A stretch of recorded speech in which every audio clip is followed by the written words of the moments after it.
Hello everyone, this is Andresrestart, and today we are talking about a combination of Mario movie news and Zelda movie news.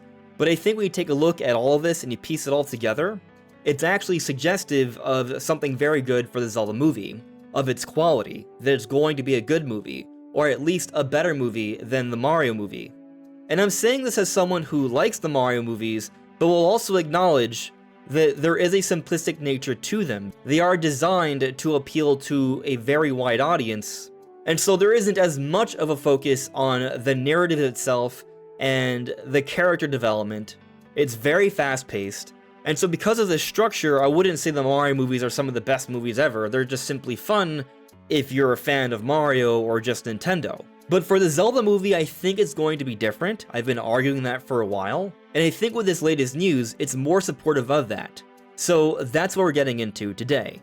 So I ask you sit back, hear me out, listen through the video, and at the end, let me know what you think in the comments below.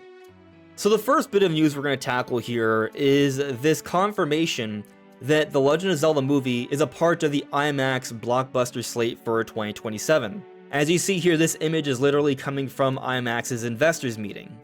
And we see The Legend of Zelda right there by Sony Pictures. Cool. So what does this mean? Well, not necessarily much.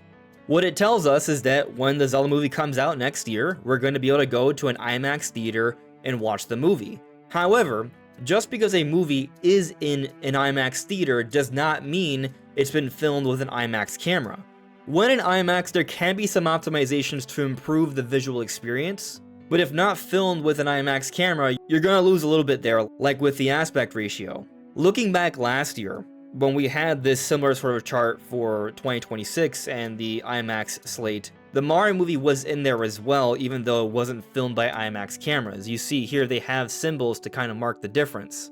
They're not differentiating here for these movies quite yet. So it's still up in the air if they used IMAX cameras to film the Zelda movie. So we'll see what happens with that. But like the Mario movies, Shigeru Miyamoto, the father of Mario, Zelda, Pikmin, and so much more, is involved with the making of this movie, heavily involved.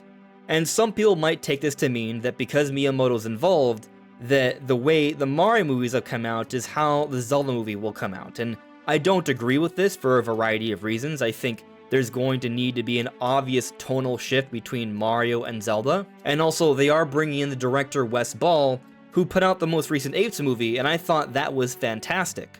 If the Zelda movie is made in a similar fashion to that, then I think we could be looking at something really special here that would be very fitting for a Zelda movie.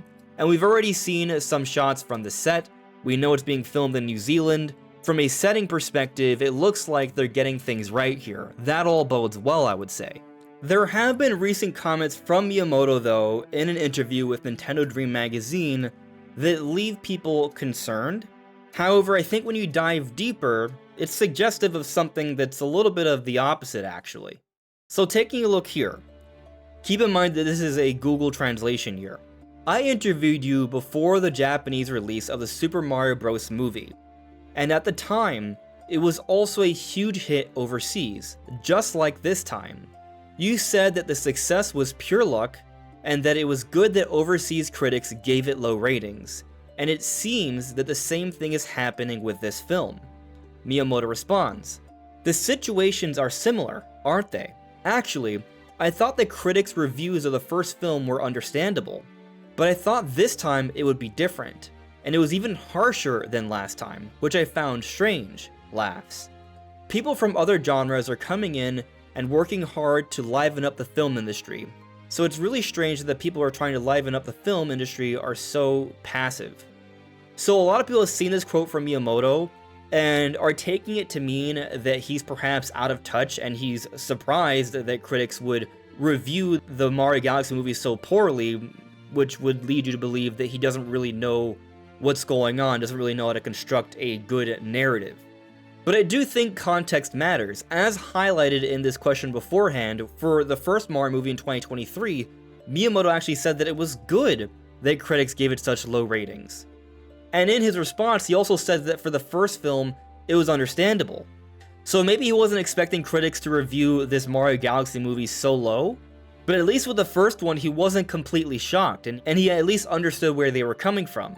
So I think when you consider those points, it doesn't paint Miyamoto in this picture where he's just completely lost. It's a little bit more of a middle ground here. And I agree, actually, to an extent with Miyamoto. I don't think the Mario Galaxy movie should have such poor critical reviews. If you look at the fan reception for both the first Mario movie and this latest one, they're both very high. There's a huge staggering difference between the critical response and fan response, or overall audience response. And while I do think the critical response is suggestive of the type of movie the Mario movies are, the scores don't necessarily represent how the masses are going to feel about the movie. So basically what I'm saying here is that I don't think this is necessarily that out of touch. But there are other things in this interview said by Miyamoto that I think are suggestive of something better for the Zelda movie. When I was working on the first film, I wondered what was so interesting about adapting a game into a movie.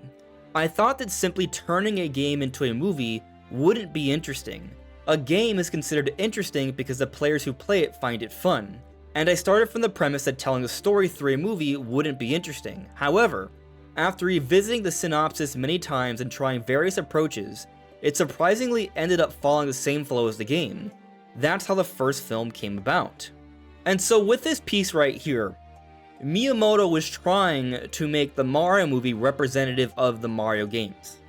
And the Mario games, I would say, are not as well suited for a narrative told in a movie, not nearly as much as Zelda is. While I'm not going to sit here and argue that Zelda has the best story out of all Nintendo games, I do think it is actually up there. And while there are certainly debates to be had about how the story and the timeline and all of that should be handled, there's clearly a lot of good moments told throughout the different Zelda games. There are some very great story beats that far surpass that of Mario. In Mario, that's not really a focus at all. In Zelda, there's certainly a legend being told, a story.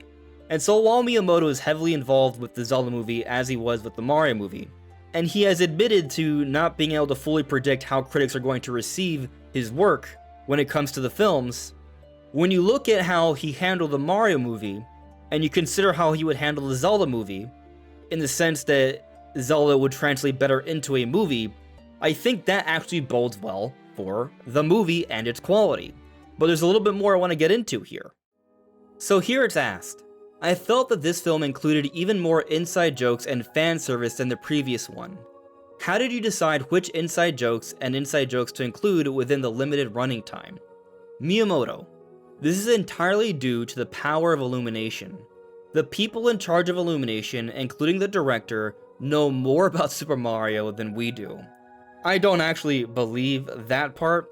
I think maybe he's just sort of suggesting that they very much care about Mario and he's trying to be complimentary. Again, a reminder, this is a machine translation, so something could be lost here, a little bit of the meaning. Continuing on though, another approach is to create things using small, partial units. For example, 30 units of 3 minutes each make up 90 minutes, and it's very similar to my own method. I don't make anything unnecessary, but I hardly throw anything away either. So, the technique of Illumination involves a lot of swapping and rearranging of those units, creating something with incredible density. And so here, Miyamoto's talking about how they storyboard and structure the movie. They plan out all the different scenes they're going to do. And this kind of structure is because Illumination is working on the Mario movies and they are animated movies. The way these are handled is very different. They're going for something very fast-paced here, very dense. There's so much going on within every scene. This is not a live action. This is not being done by Illumination, but Sony. So it's a very different beast here. Continuing to this part though, another thing is, for example, parents sitting there out of a sense of responsibility for taking their children to the movie theater, or a story that's moving for the parents, but the children are running around the theater.